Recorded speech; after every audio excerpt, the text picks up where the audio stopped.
la question du zéro artificialisation nette, oups, je suis pas dans le bon sens. Voilà.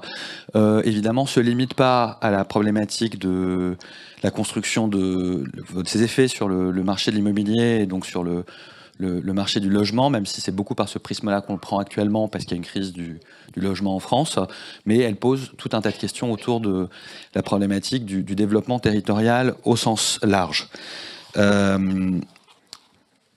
Je vous rappelle en deux mots, enfin je me permets de le rappeler, mais je suis sûr qu'il y a des gens qui connaissent encore beaucoup mieux le sujet que moi dans la salle. Donc le zéro artificialisation net, on part effectivement de la loi du 22 août 2021 qui impose un virage beaucoup plus strict dans la définition des objectifs en termes de zéro artificialisation nette, c'est-à-dire en termes de réduction de la consommation de foncier naturel. On va tendre vers un arrêt de la consommation d'espace à horizon 2050, et c'est en train d'impacter, ou ça va impacter, l'ensemble des acteurs de la fabrique urbaine. Nous, on est une filiale de la Caisse des dépôts, on accompagne l'aménagement du territoire depuis qu'il y a de l'aménagement du territoire en France, c'est-à-dire depuis les années 50. Donc évidemment, on a beaucoup mis d'énergie à essayer de comprendre ce que ça a signifié de manière stratégique et opérationnelle pour les acteurs. Et donc, je vais vous parler de deux choses, des travaux qu'on mène depuis maintenant depuis le début, depuis 3 ans, en termes d'analyse, d'études d'impact et de baromètres pour essayer de comprendre où sont les acteurs, quels sont les effets qu'on va voir. Puis deuxièmement, qu'est-ce que ça signifie concrètement, cette histoire de ZAN à moyen long terme sur la fabrique urbaine, la fabrique territoriale, les formes de la ville, les formes des territoires au sens large du terme. Donc je vous en parlerai après, et on terminera sur notamment la question de la densification. Rapide, je suis toujours pas dans le bon sens, c'est par là, voilà. Rapide page de pub. Donc nous, depuis 2022, donc on fait une étude annuelle avec un baromètre annuel sur ce que ça signifie, le ZAN. Je vais vous en livrer effectivement un certain nombre d'éléments. On a interrogé à peu près 350 acteurs de l'aménagement. Là-dedans, il y a des collectivités locales, des aménageurs, des acteurs du privé. Donc avec une assez bonne vision de où en sont ces acteurs-là sur ces problématiques. Alors, quelques constats qu'on peut prendre effectivement sur la base de notre baromètre. Premier constat, 60% des acteurs se disent que les acteurs ont conscience des enjeux liés au ZAN.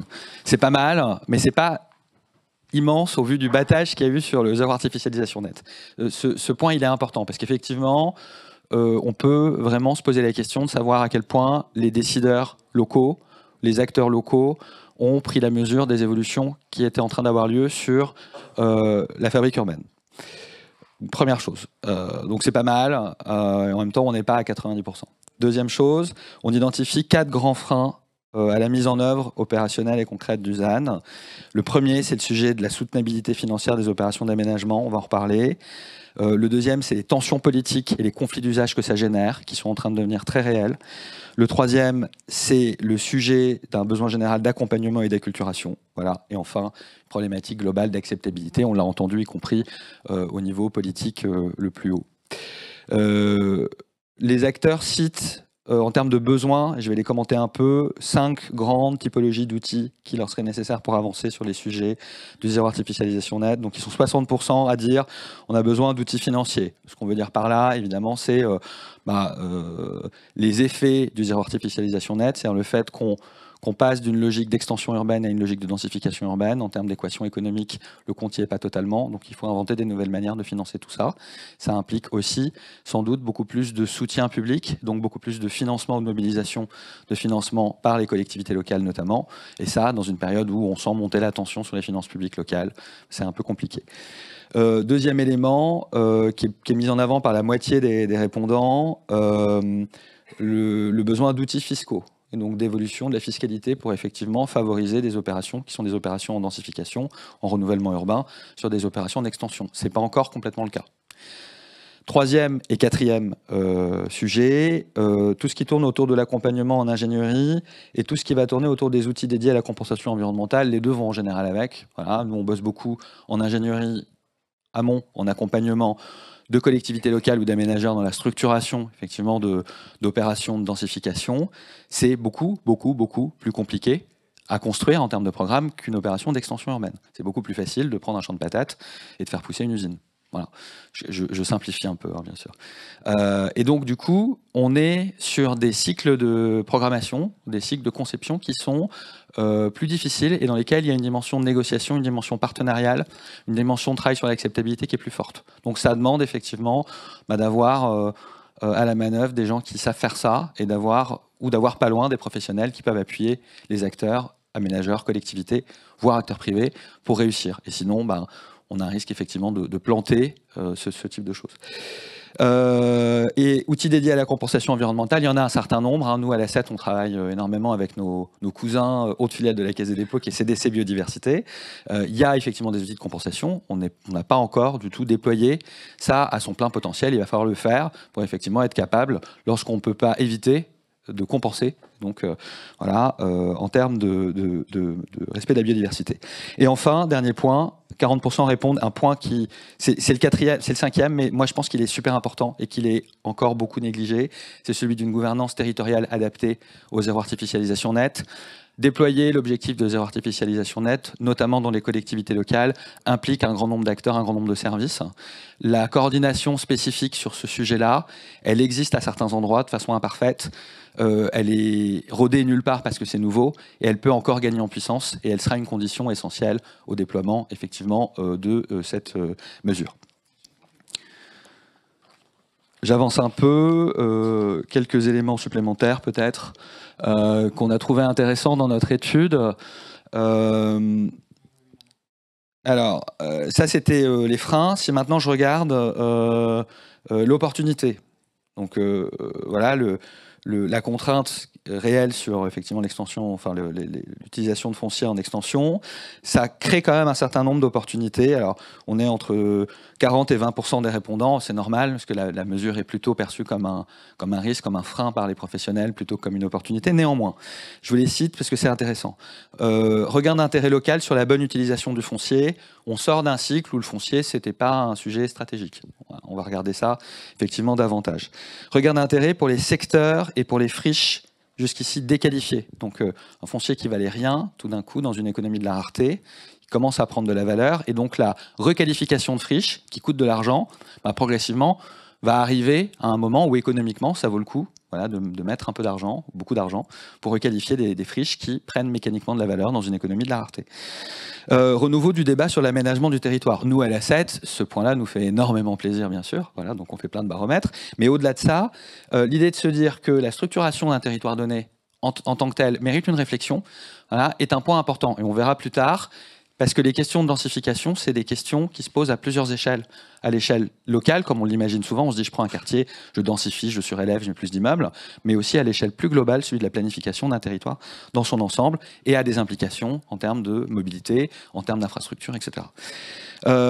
Émergence de nouveaux modes de faire de l'aménagement, voilà, l'équilibre économique n'est pas le même, donc il y a effectivement des évolutions à mettre en œuvre, mais intégration des enjeux de transition environnementale.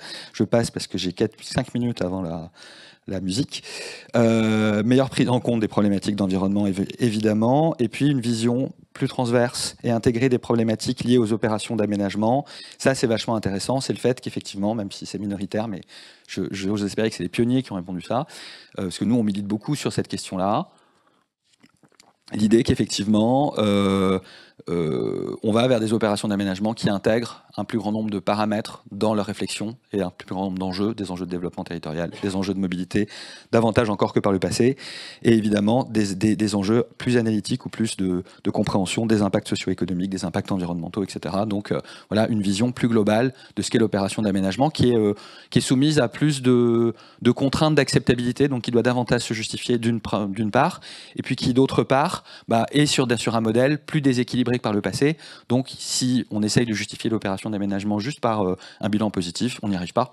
Voilà, et donc on ne sait pas justifier une opération d'aménagement parce qu'elle est rentable quand on est en densification. Donc il faut trouver d'autres manières de raisonner pour la justifier. Voilà. Donc tout ça, sur cette base-là, effectivement, et c'est ce qu'on met en avant dans notre baromètre, ça a des implications pour les différents acteurs de la fabrique urbaine. Donc, je les passe rapidement.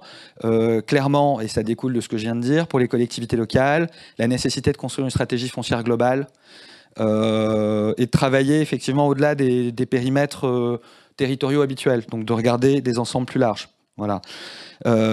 Ça, effectivement, c'est important parce qu'un certain nombre de collectivités locales ne sont toujours pas réellement outillées. Elles ont un PLU, mais elles n'ont pas une stratégie de pilotage de leur foncier un peu global. Voilà, donc ça c'est effectivement des éléments importants. Pour les aménageurs, clairement là pour le coup acteurs publics de l'aménagement, il y a l'accélération de la densification des zones d'activité, il y a un sujet de pédagogie auprès de leurs élus sur ce qu'est le ZAN et quelles vont être les contraintes, il y a l'invention d'un certain nombre de solutions qui permettent de faire du portage foncier à long terme en complément de ce que font les EPF qui ne sont pas exactement sur le même horizon de temps.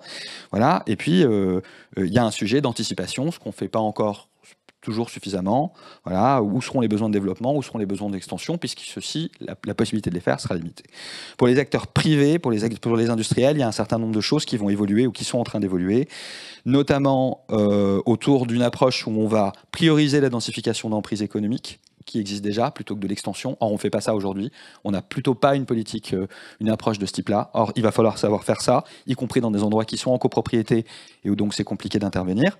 Voilà. Et puis, travailler, ça, nous, on a fait quelques POC avec des architectes, pas des architectes urbanistes, des architectes, pour avancer vers des solutions où il y a plus de verticalité, y compris dans l'immobilier à vocation économique, voire industrielle. Donc ça, c'est pas une révolution, ça existe déjà, mais c'est une petite évolution assez significative quand même de la manière dont on conçoit dans un certain nombre de territoires denses l'acceptabilité de l'activité économique, voire industrielle.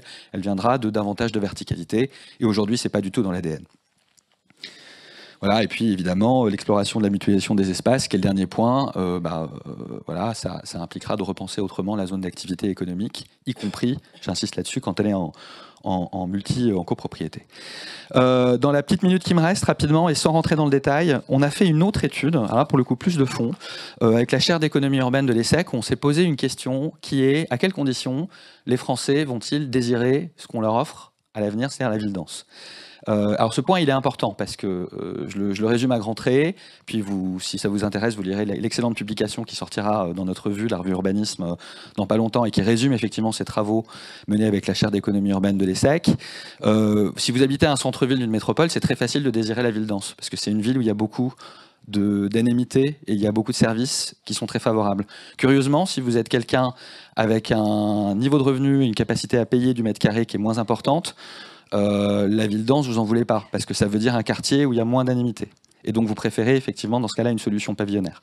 Donc ça veut dire que on va faire la ville dense. Pour que cette ville dense elle soit remplie, il faut qu'elle soit attractive. Et pour qu'elle soit attractive, il y a un certain nombre de conditions. Donc on a travaillé effectivement sur ces conditions. Il en sort un certain nombre de choses. Il me reste 14 secondes, donc vraiment je me dépêche. Et notamment une, voilà, au-delà des questions des formes urbaines et de mettre du vert et de bien travailler les... Voilà, on commence à casser des choses pour me faire partir. De bien travailler les rez-de-chaussée pour créer de l'attractivité. Un point important qui est insuffisamment vu aujourd'hui de notre point de vue par les collectivités locales et les opérationnels, c'est que les questions de densité, elles vont se poser à des échelles d'opération, c'est-à-dire au niveau du quartier, mais elles doivent se poser aussi avec un regard sur des territoires plus amples au niveau de la planification territoriale globale. Donc la question de la densité va se poser de manière multiscalaire, à plusieurs échelles, à l'échelle de la ville, à l'échelle de l'opération du quartier, voilà, de l'opération immobilière quasiment, et puis à une échelle plus globale où on se dit où sont les ressources, et donc ça renvoie aux questions que je soulignais tout à l'heure sur le fait qu'il faut adopter, il faut être capable de concevoir et d'adopter des stratégies de pilotage foncière proactif. Voilà, j'ai terminé.